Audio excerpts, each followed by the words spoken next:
오늘 아침 일라디오. 안녕하십니까. 오늘 아침 일라디오 아나운서 오승원입니다. 코로나19가 사실상 종식되면서 최근 해외여행 수요가 크게 늘었죠. 그러면서 해외여행자 보험 가입자가 2021년과 비교해서 무려 430%가량 폭증했다고 합니다. 해외여행을 간다고 꼭 보험을 가입하는 건 아닌데요. 이렇게 가입자가 폭증한 이유는 상당수의 경우가 의료비 때문인 것으로 분석되고 있습니다. 코로나19 사태를 겪어보니 과거에는 그리 중요하게 인식하지 않았던 의료 응급 상황이나 검역 비용, 여행 중단 이런 일들이 얼마든지 생길 수 있다는 인식이 확산됐고요. 언제 어디서나 자신을 보호할 수 있는 방안에 여행객들이 보다 적극적인 준비를 하게 됐다는 건데요. 이렇게 해외여행 시 의료 수요가 늘어나자 가입자 중심의 보장이 필요하다는 지적이 나오고 있습니다. 예를 들어서 해외 현지에서 부득이하게 병원을 갈 경우에 절차도 복잡하고 진료 보기가 쉽지가 않은데요. 이런 과정에서 보험사들의 역할이 중요하다는 것이고요. 외국 보험사들 중에 그렇듯이 우리도 여행 중에는 원격 의료 서비스를 받을 수 있도록 지원하는 건 어떨까? 이런 방법도 거론이 되고 있는데요. 앞으로 휴가철까지 맞물려 여행 수요가 더 늘어날 텐데요. 달라진 여행 환경과 위험 인식에 맞는 변화가 필요하다는 생각이 듭니다. 5월 23일 화요일 오늘 아침 일라디오 출발합니다.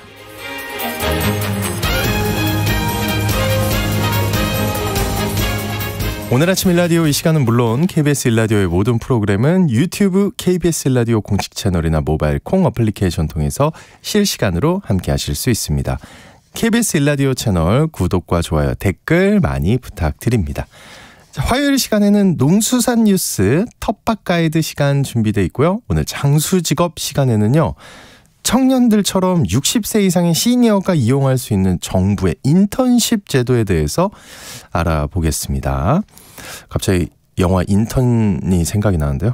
네, 청취자 여러분 참여하실 퀴즈 드립니다. 최근 후쿠시마 사고 원전 오염수 방류 관련해서 수산물 식품이 이것에 오염될 것에 대한 불안감이 커지고 있죠.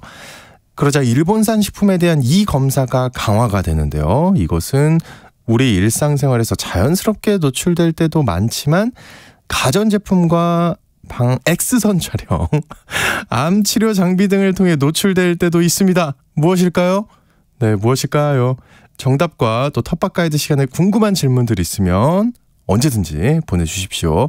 추첨을 통해서 농촌진흥청에서 제공하는 웰빙 혼합 잡곡 세트를 한 분께, 향긋한 커피를 드실 수 있는 모바일 커피 쿠폰을 4분께 드리겠습니다. 방송에 참여하실 분들은 단문 50원, 장문 100원이 드는 유료 문자 샵 9730으로 보내주시기 바랍니다. 유익한 정보와 살아있는 이야기가 있습니다. KBS 오늘 아침 일라디오.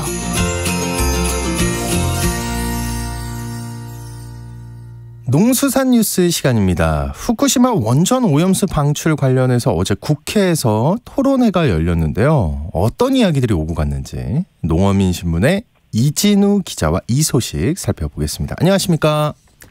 네, 안녕하십니까? 네, 그간 공식적인 입장을 내놓지 않았던 수산 생산자 단체들이 어제 국회 토론회에서 대책 마련을 요구했다고요?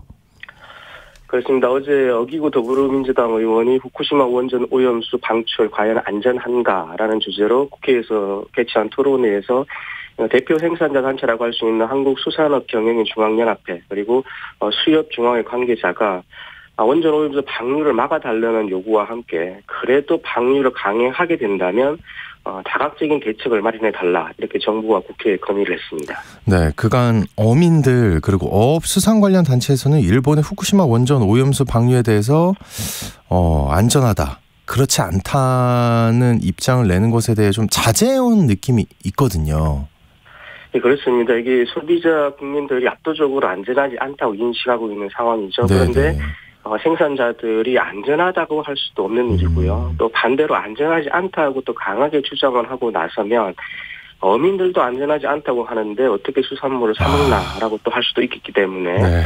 사실 소가이를 계속 해왔던 겁니다. 어렵네요. 이게 좀 양쪽의 의견이 완전히 갈려서 어민들도 헷갈릴 것 같아요.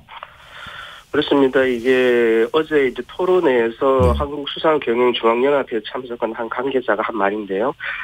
국내 전문가들은 우리 해역이 미치는 영향이 미미할 것이라고 하는데 이와 달리 해외 전문가들은 문제가 많고 생태계에 미치는 영향이 전혀 고려되지 않았다라고 이제 문제를 제기하고 있다면서 이 상반된 입장이어서 생산자들을 어렵게만 하고 있다고 말했습니다. 사실 이걸 지금 취재를 하고 있는 저의 입장에서도 워낙 입장이 상반되다 보니까 네네. 가치 판단을 하지 않고 주장만을 그대로 이제 옮겨 적어 놓으면 저조차도 사실 엇갈리는 게 사실입니다. 일단은 막을 수 있으면 막아달라는 건데 만약에 못 막으면은 어떤 대책을 원하고 있는 건가요? 일단 이게 그 기초가 되는 게 이 내용인데요. 한국소비자연맹이 실시한 2022년 식품 방사능에 대한 소비자 인식도 조사 결과가 있습니다. 여기에 따르면은 수산물에서 미당의 방사능이 검출되더라도 수산물을 구입하지 않겠다 이런 답변이 70%나 되는데요. 네. 따라서 우선적으로 후쿠시마 원전 오염수 방류를 꼭 막아달라는 거고요. 만약에 막을 수 없다. 그렇다면은 수산물 소비 침체에 따른 생산자 지원 대책과 수산물 소비 홍보 그리고 비축 할인 등의 수산물 소비 촉진 사업을 소비 감소 사태가 안정화될 때까지 지속적으로 추진해 달라 이런 겁니다. 왠지 후자에 좀 무게가 실릴 것 같긴 한데 그러면은 실체적인 수산물 소비 감소 데이터가 혹시 있을까요? 있습니다. 이게 토론회에 수협중앙회 관계자도 참여를 했는데요. 수협중앙회 관계자가 한 말입니다. 네. 2011년 후쿠시마에서 원전 사고가 발생했을 때 당시 부산 감천 국제수산물 도매시장이라는 곳이 있는데 네. 이곳에서 일본산 명태는 94.2% 그리고 일본산 갈치는 97.9% 거래가 감소했었다고 하고요. 노량진 수산시장에서도 당시 3개월 동안 일평균 수산물 거래량이 12.4%나 감소했다고 합니다.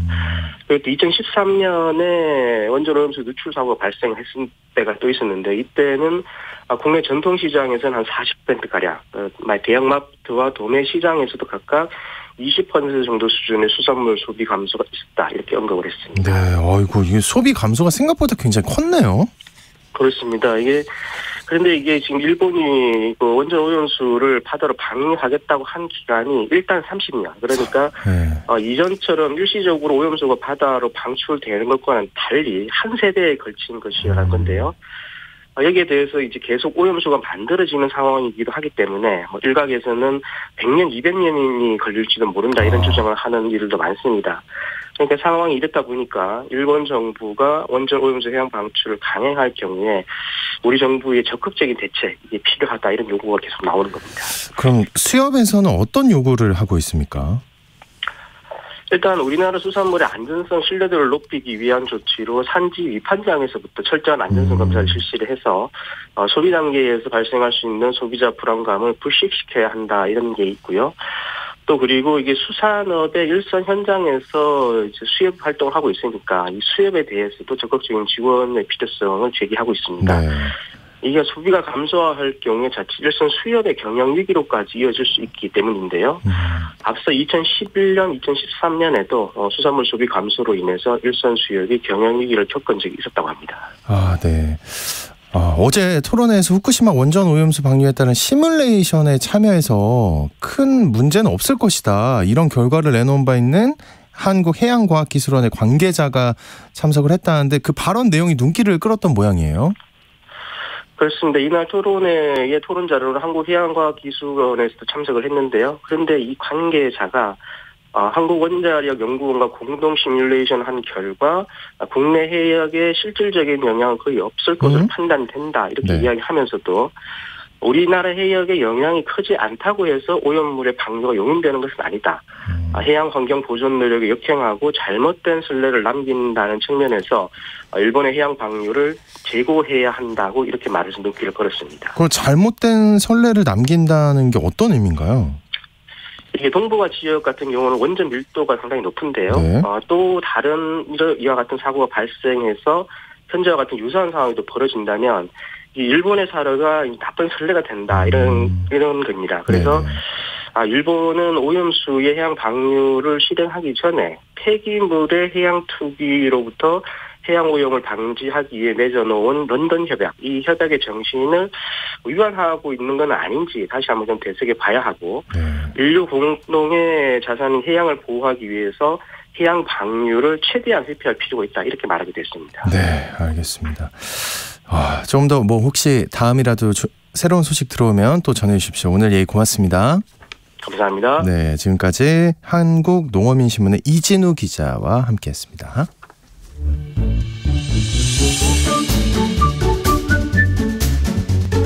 아침을 여는 기분 좋은 습관. KBS 오늘 아침 1라디오.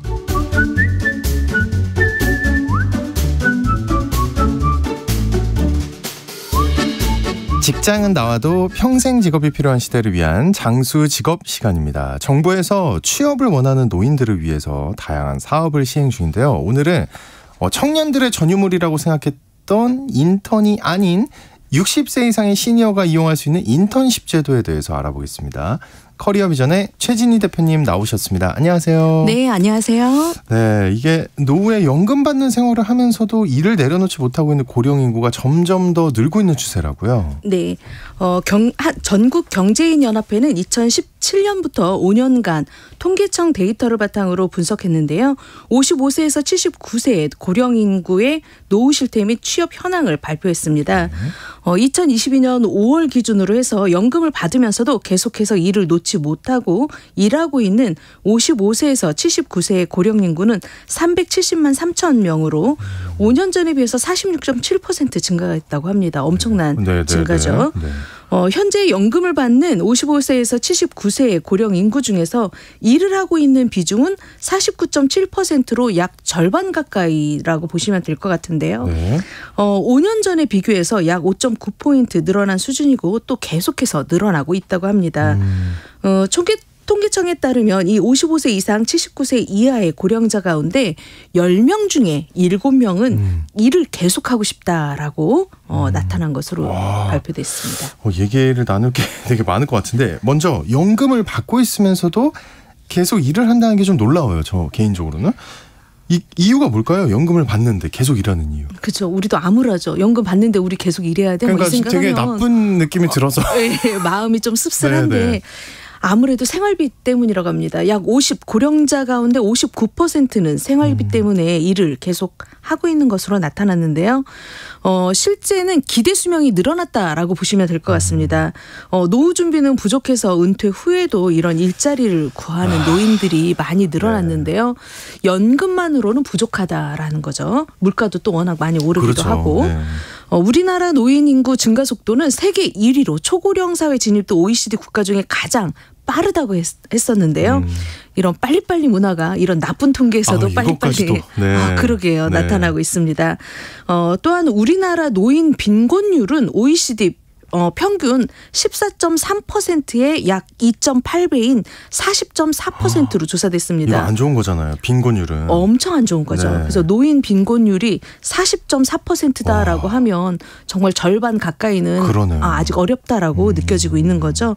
그래서 이에 따라서 취업을 원하는 노인을 위해 이런 정부도 사업을 다양하게 시행 중에 있는데요. 우리가 100세 시대다 하는데 100세 이후에 노인 뭔가를 준비해야 되는 장수 시대다라고 보시면 될 것 같아요. 그러니까 100세 시대를 넘어 지금은 장수 시대다. 아니 선택하게 해줬으면 좋겠어.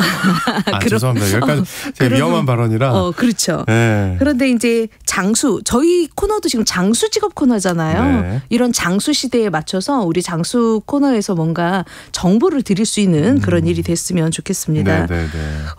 우리가 이제 마루를 오를 때 보면 마루에 쉽게 오르기 위해서 마루 밑에 뭔가 돌 같은 걸 놔서 좀 마루를 쉽게 오르게 하는 그 돌을 디딤돌이라고 합니다. 그래서 우리 오늘은 이 장수 시대를 준비하시라고 장수 직업 코너에서 시니어분들을 위한 이런 취업 디딤돌이 될 수 있는 시니어 인턴십과 일 경험 등에 대해서 소개를 해드리겠습니다. 네, 취업 디딤돌이 될 수 있는 사업들이 있다니까 그나마 정말 그나마 다행이다 싶은데요. 어떤 사업들이 있나요? 먼저 시니어 인턴십 사업을 소개해드리겠습니다. 이 시니어 인턴십은 보건복지부 주관에서 한국노인인력개발원과 기업이 함께 만드는 노인 일자리 사업의 일환입니다. 만 60세 이상의 시니어에게 기업 내 인턴으로 일할 기회를 제공함으로써 직업 능력 강화와 그리고 재취업 기회를 촉진하는 사업으로 2011년도부터 계속 시행을 해왔습니다. 네. 만 60세 이상 시니어를 인턴으로 고용하는 기업에는 인건비 일부를 국가가 지원하고 시니어에게는 좀 직접적인 일자리를 구할 수도 있는 사업이라고 할 수 있습니다.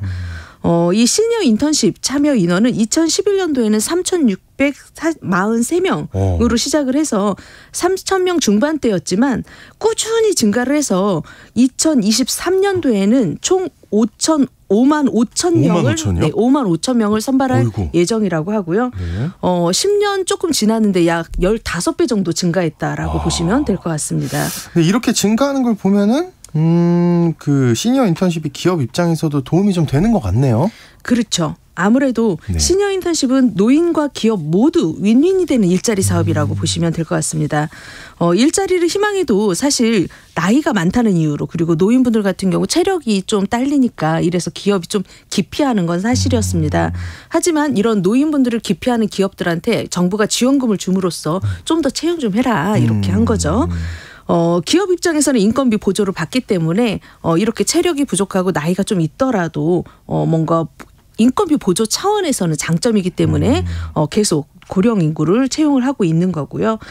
그렇다 보니까 이런 장점 때문에 시니어 인턴십에 기업들도 많이 참여를 하고 있습니다.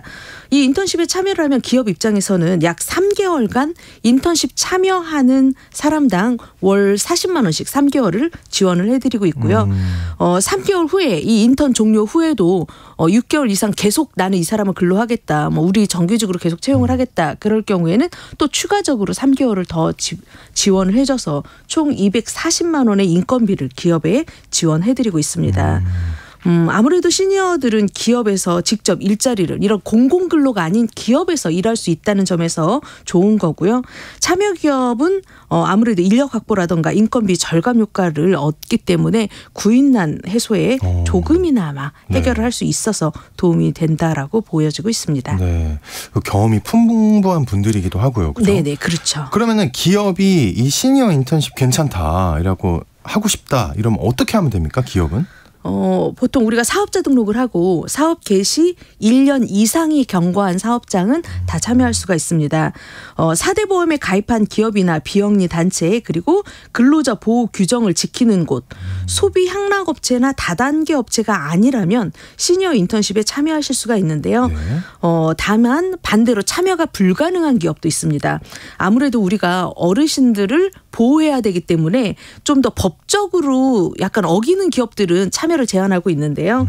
근로자 보호 규정을 어기고 과태료나 주의 처분을 받은 기업이라든가 특히 임금 체불이 있는 기업들은 참여할 수가 없습니다. 그리고 각 부처나 지자체에서 지원하는 예산으로 사업을 설립해서 현재 운영 중에 있거나 뭐 시간제 근로자를 고용하는 기업은 참여 신청이 불가능합니다. 정부한테서는 지원금을 받으면서 어르신들을 시간제로 근로시키면 안 된다라는 거죠. 네. 그렇군요. 그러면은 이 시니어 인턴십에 참여하기를 꺼리는 기업도 있다고 들었어요. 이건 어떤 기업들인가요? 현재 노인 일자리 사업 유형의 70%는 공공형 일자리에서 우리가 공공근로다 이런 말 많이 들어보셨을 텐데요.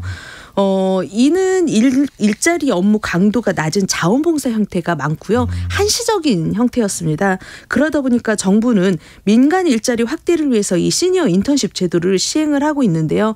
막상 기업 입장에서는 기업이 이게 참여하자고 하니 조금 어르신들이 또 혹시 다치지는 않을까 이게 가장 걱정인 거예요.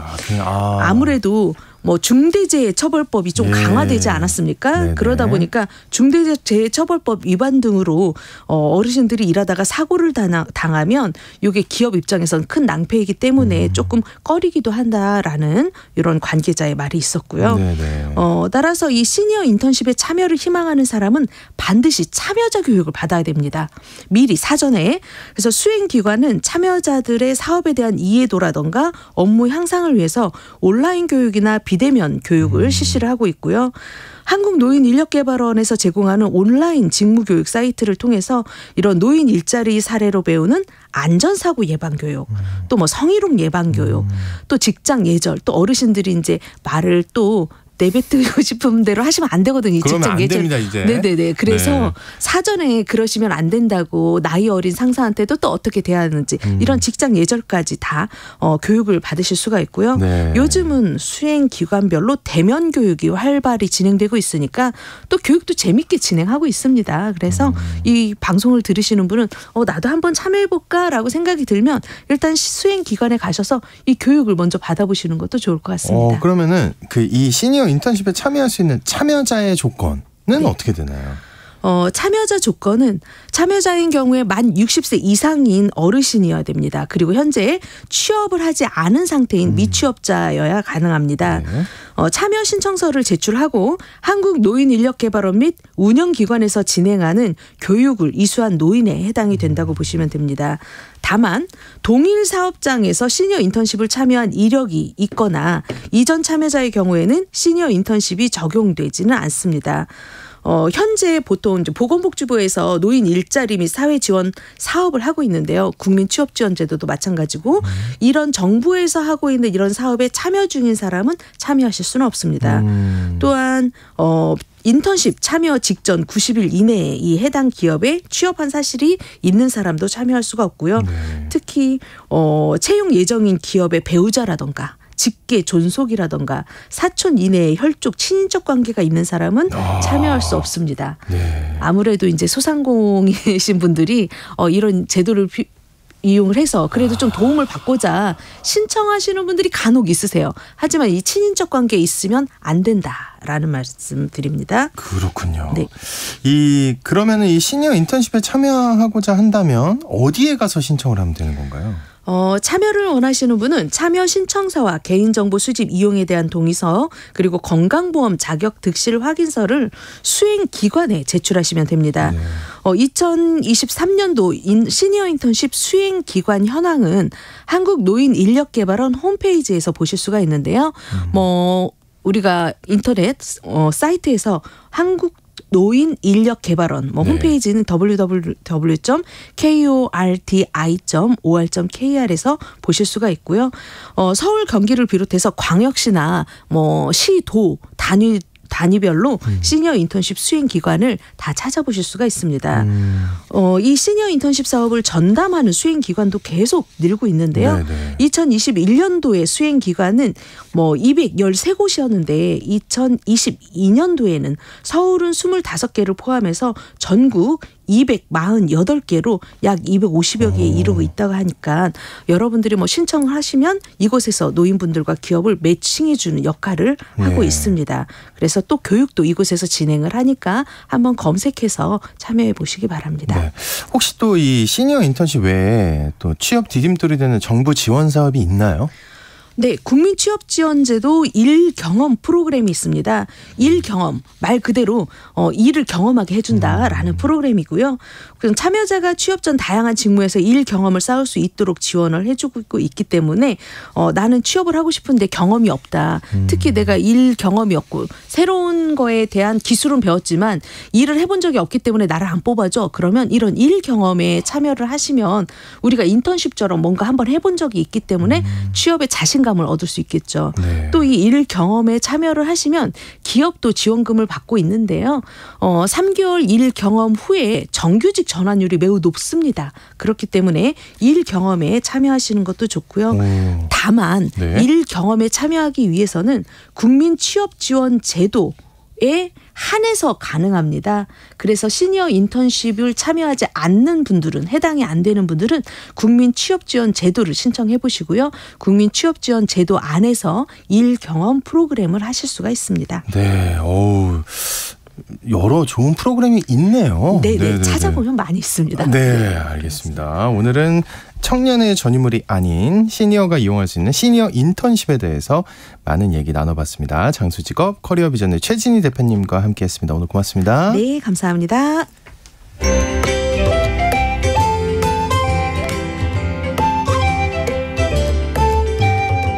상쾌한 하루의 시작. KBS 오늘 아침 1라디오.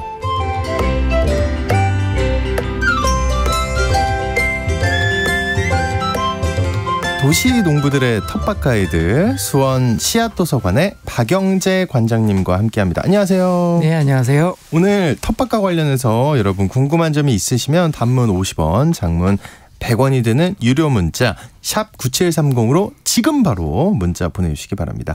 자세하게 답변 도와드리도록 하겠습니다. 자, 오늘은 어떤 텃밭 식물 좀 살펴볼까요? 요즘 상추가 풍년입니다. 요즘 가격이 좀 내렸나요? 엄청 비싸던데. 네. 텃밭에서 지금 수확할 수 있는 작물로는 상추와 같은 이제 엽채류들이 있는데요. 우리 전통 음식을 이야기할 때 주로 된장, 간장, 김치와 같은 이제 발효 음식을 주로 이야기하잖아요. 네. 하지만 고대 주변 국가에서는 우리나라 고유의 음식을 얘기할 때 그 쌈을 빼놓을 수 없었다고 합니다. 싸서 먹는. 네. 네. 그리고 우리 조상들은 곡식으로 만든 밥을 엽채류에 싸서 먹는 것이 전통이어서 주변국에서는 이런 음식을 고려쌈이라고 불렀다고 합니다. 네, 그렇군요. 깻잎으로도 싸고 호박잎으로도 싸고 네, 다양한 엽채류를 싸서 먹는 것은 지금도 다른 나라에서는 좀 보기 힘든 모습인 것이 사실입니다. 네, 네. 네. 여러 가지 쌈을 위한 엽채류가 있지만 이런 이제 고려쌈의 대표 채소가 상추죠. 네. 아니, 안 그래도 외국인들 이렇게 TV나 이런 것만 봐도 외국인들이 막 우리 쌈 싸먹는 문화를 굉장히 재밌어하는 것 같은데 근데 이게 맛있어요. 그렇지 않나요? 네, 이상하게. 맛있죠. 네. 근데 우리 토종 야채인가요, 상추는? 상추는 이집트 피라미드에 이렇게 벽화에 나올 정도로 지중해 지역이 원산지입니다. 그래요? 네. 또 토종인 줄 알았네. 우리나라에는 이제 문헌상으로는 굉장히 오래됐죠. 그래서 삼국시대 이전부터 이렇게 재배해 온 곳으로 생각되고 있고요. 상추는 이제 한자로는 와거라고 이렇게 부르는데요. 네. 생으로 먹는 채소라고 해서 생채라고 부르다가 이것이 이제 상추라는 말로 이렇게 정착이 됐다고 합니다. 나이 든 어른들 중에서는 상추를 부루라고 하시는 분들을 볼 수가 있는데요. 예전 우리나라에서는 상추를 부루라고 불렀습니다. 부루? 네. 네. 부루라는 말은 한자로는 불로입니다. 네, 늙지 않는다는 뜻이죠. 네. 예, 부루라는 말을 한자로 음을 빌려서 써서 이렇게 불로로 쓴 것인지 아니면 몸에 좋은 불로초라서 한자로 이렇게 쓴 것을 음을 이제 이렇게 부르다 보니까 부루가 된 것인지 그 선후 관계는 좀 알 수가 없는데요. 네네. 하지만 어느 것이 먼저이든지 몸에 좋은 채소이면은 분명해 보입니다. 사실 동의보감에도 그런 기록을 찾아볼 수가 있는데요. 허준 선생이 쓴 동의보감에는 상추가 근골을 튼튼하게 하고 오장을 편안하게 하고 가슴에 기가 막힌 것을 통하게 하고. 야, 그래요? 가슴에 기가 막힌 걸 통하게 해요? 네. 경맥을 통하게 하며 치아를 하얗게 하고 뱀독도 이렇게 치료한다고 되어 있습니다. 네. 또 씨앗도 약으로 썼는데요. 접골산이라고 이렇게 불렀다고 하니까 아무래도 뼈에 좋은 그런 이제 약재였던 것 같습니다. 그래서 제가 상추를 좋아했군요. 네. 이 중에 눈에 들어오는 게 가슴에 기가 막힌 걸 통하게 한다. 근데 이 종류가 상추가 하나가 아니라 굉장히 다양하잖아요. 네, 그렇죠? 그렇죠. 상추는 이제 색상에 따라서 청상추, 적상추가 있고요. 잎의 모양에 따라서 잎상추, 포기상추, 결구상추가 있습니다. 잎을 한 장 한 장 밑에서부터 이렇게 수확하는 잎상추에는 뭐 치마상추라든지 메꼬지상추라든지 이런 게 있고요. 또 일손이 부족해져서 요즘은 포기지 수확하는 포기상추가 있어요. 여기는 이제 뭐 꽃상추라든지 이런 것들이 있고요. 포기상추 중에서 배추처럼 이렇게 속이 꽉 차는 상추가 있는데 이걸 이제 결구상추라고 하는데요. 결구? 흔히 이제 양상추라고 우리가 부르는 품종입니다. 근데 조선 말에는 이 상추를 당시에 처음 들어온 시기에 불렀던 이름은 구슬상추였습니다. 구슬상추요? 네, 양배추도 구슬배추라고 불렀는데 양상추보다는 훨씬 정감 있는 이름이라고 생각됩니다. 이름이 예쁜데요? 네. 근데 이게 확실히 저희 부모님도 가끔 이제 상추 땄다 먹으러 와라 이래서 먹어보면 훨씬 맛있는 것 같아요. 직접 이렇게 재배한 게. 네. 상추를 텃밭에서 수확해서 먹어본 사람들은 시장에서 구입한 상추와 다른 맛에 감탄하실 거예요. 네. 대부분 구입해서 먹은 상추들은 시설 재배를 통해서 이렇게 공급되기 때문에 맛이 부드럽기는 하지만 좀 향이 덜하고 좀 씹는 식감이 좀 떨어지거든요. 텃밭에서 직접 재배한 상추는 감칠맛도 나고 향도 좋은 것이 특징이죠. 텃밭 농사의 매력에 빠지는 순간입니다. 네. 상추를 수확하면 팁을 드리자면 물을 듬뿍 줘서 어린 잎들이 이제 성장하도록 다음에 또 수확할 수 있도록 이렇게 물을 듬뿍 주셔야 합니다. 물을 듬뿍 줘요. 네, 수확을 하고 나서. 네. 네. 예, 자꾸 상추쌈 얘기하다 보니까 오늘 좀 먹고 싶어지는데 어떡하죠 이거 큰일 났네. 네. 조선시대 선비 이욕이라는 분이 쓴 피룬지라는 책의 글에는 상추를 먹는 것을 묘사한 글이 나옵니다. 이야, 네. 한번 읽어볼게요. 네. 왼손을 크게 벌려 구리 쟁반처럼 들고 오른손으로 두텁고 큰 상추를 골라 2장을 뒤집어 손바닥에 펴놓는다. 흰밥을 큰 숟가락으로 퍼서 거위알처럼 둥글게 만들어 입 위에 놓는다. 윗부분을 조금 평평하게 한 다음 젓가락으로 얇게 뜬 밴댕이회를 집어 노란 겨자장에 한 자밤 찍어 밥 위에 얹는다. 미나리와 어린 시금치를 많지도 적지도 않게 밴댕이회와 나란히 놓는다. 가는 파와 날갓 서너 줄기는 그 위에 눌러 얹는다. 여기에 방금 볶아낸 붉은 고추장을 조금 바른다. 네, 오른손으로 상추잎 양쪽을 말아 단단히 오므리는데 마치 연밥처럼 둥글게 한다.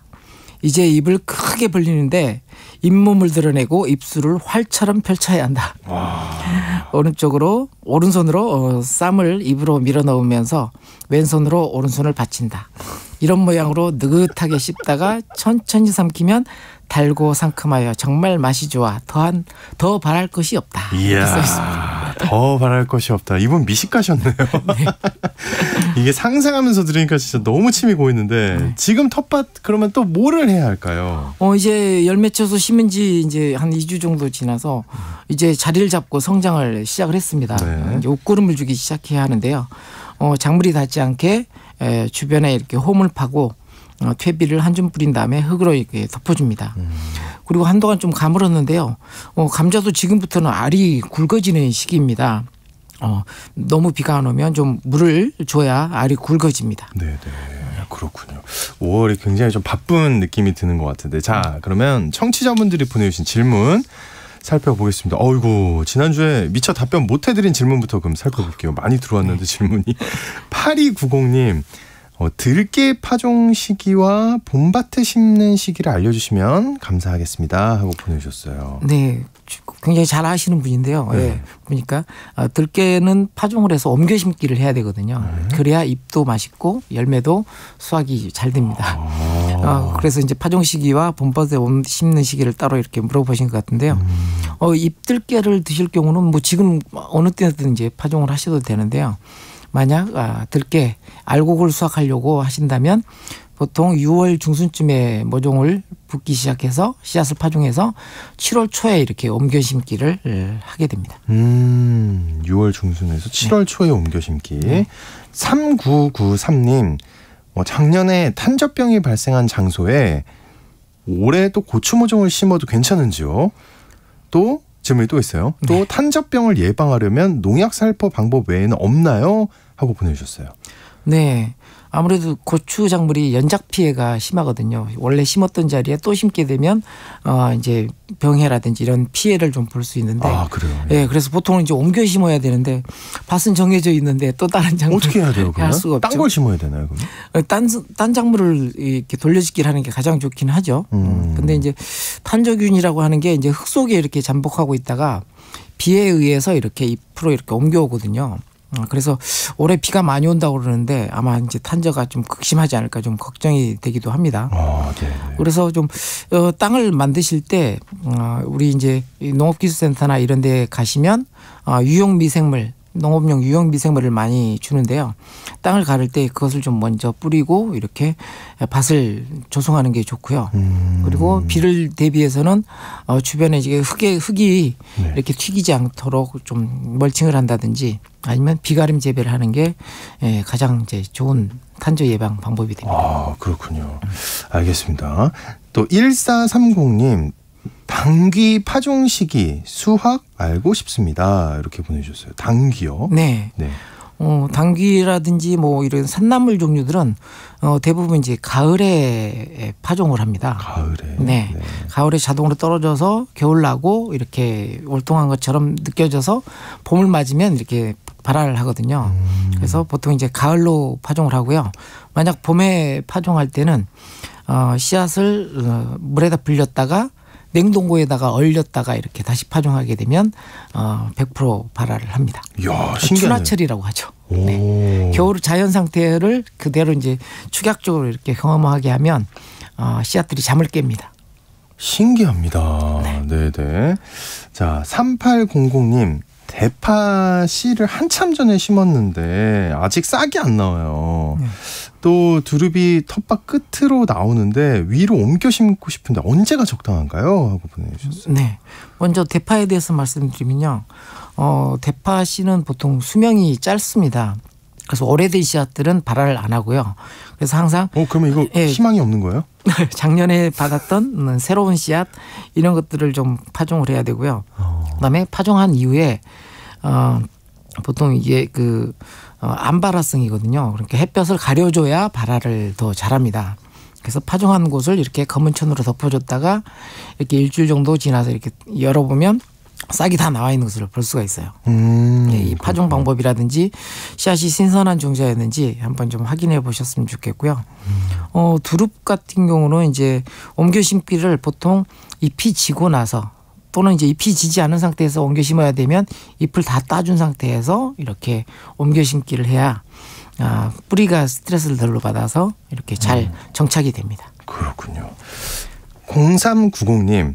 서리태 심는 시기와 주의점 있으면 부탁드립니다 하고 보내주셨어요. 네. 요즘은 서리태를 벌써 이렇게 심는 분들도 계시더라고요. 이거 안 되는 거예요? 좀 더 있어야 돼요? 예. 너무 일찍 심으면 키만 멀뚱하게 커가지고 힘들거든요. 그래서 보통 이제 6월 20일경이 이제 심는 시기로 이렇게 잡고 있습니다. 중부지방의 경우입니다. 네. 그렇지만 이제 서리태를 좀 알곡이 꽉 찬 상태로 이렇게 수확하려면 초기에는 이제 약한 밑거름으로 이렇게 시작을 해야 되고요. 그다음에 석회비료라든지 이런 것들을 좀 뿌려서 토양이 중화된 상태에서 이렇게 심어야 됩니다. 그리고 가장 중요하게 알곡이 꽉 찬 그 서리태를 수확하기 위해서는 꽃피기 직전에 웃거름을 좀 줘야 됩니다. 콩은 보통 이제 뿌리옥 박테리아가 있어서 거름 없이 키운다고 생각하지만 이 뿌리옥 박테리아가 수명이 꽃피기 직전까지밖에 안 되거든요. 그러니까 그 이후에는 질소거름이 또 필요하죠. 그래서 웃거름을 콩꽃 피기 직전에는 한번 주셔야 됩니다. 잘 자라고 있네 하고 그냥 끝까지 냅두면 안 되는 거네요. 네네. 입만 무성해지죠.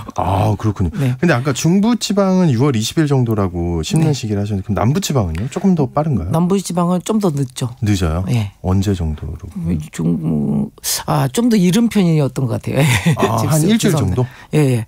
그 마늘 수확하고 나서 바로 이렇게 수확하는 뿌리신 걸 봤거든요. 그래서 아마 이제 6월 중순쯤 이렇게 좀 하시는 것 같아요. 알겠습니다. 한 일주일 정도 빠를 것 같습니다. 네네. 8937님. 청경채가 잘 자라더니 잎에 구멍이 송송 났어요. 한랭사를 씌울까요? 어떻게 하면 좋을까요? 우름우름 이렇게 보내주셨어요. 네, 어떻게 해요 이거? 잘 자라는 줄 알았는데. 청경채라든지 열무라든지 얼갈이 뭐 이런 이제 십자가 작물들이 벌레들이 너무너무 좋아하는 그래요? 네. 작물입니다. 더구나 벌레 종류도 많아서 구멍을 뻥뻥 뚫어놓거든요. 네. 아이고 이게 모양이 좀 중요한데. 네네. 근데 이제 한랭사는 뭐 배추 흰나방 애벌레라든지 이런 것은 막을 수 있지만 아주 작은 무잎벌레라든지 이런 건 좀 막기가 힘들거든요. 그래서 이제 주기적으로 아무래도 이렇게 좀 방제를 해주시는 게 깨끗한 청경채를 수확하실 수 있을 겁니다. 네. 또 지금 갑자기 들어온 질문 하나 소화를 해보겠습니다. 김홍원님이 베란다 화분에 청양고추 꽃이 피었습니다. 흰색이에요. 인공 수정이 필요한지요? 하고 보내주셨어요. 고추는 뭐 딸기 같은 경우는 이렇게 인공 수분을 해줘야 되는데 고추는 자가 수분하는 스스로 제 꽃가루 바지를 하는 작물이라서 굳이 안 해주셔도 되는데요. 대신에 이렇게 좀 바람이 통풍이 좀 잘 되도록 가끔 이렇게 베란다 문을 열어주시기 바랍니다. 네, 알겠습니다. 일단 베란다 문만 열고 냅둬도 잘 자란다. 알겠습니다. 오늘 얘기 여기까지 듣도록 하겠습니다. 질문 있으면 계속해서 보내주시고요. 언제든 저희가 소화를 하겠습니다. 텃밭가이드 시간 씨앗도서관의 박영재 관장님과 함께했습니다. 오늘 고맙습니다. 네, 감사합니다. 네, 오늘 퀴즈의 정답은 방사선 그리고 방사능 모두 맞는 것으로 해서 당첨자를 뽑도록 하겠습니다. 여러분들이 전해주셨는데요. 중복 당첨 여부를 저희 저희가 확인을 해서 홈페이지 게시판에 올려드리도록 하겠습니다. 모두 좋은 하루 보내세요.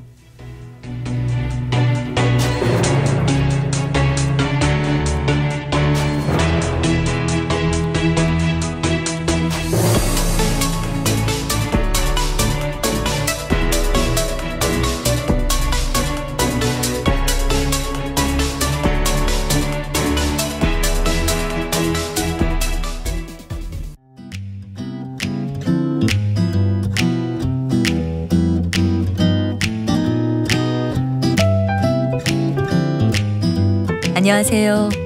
바른말 고운말입니다. 아침에 잠자리에서 일어날 때 또는 몸이 피곤할 때 몸을 쭉 펴고 팔다리를 뻗어보면 한결 개운해지죠. 우린 이런 동작을 가리켜 기지개라고 합니다. 기지개를 기지개 하다라고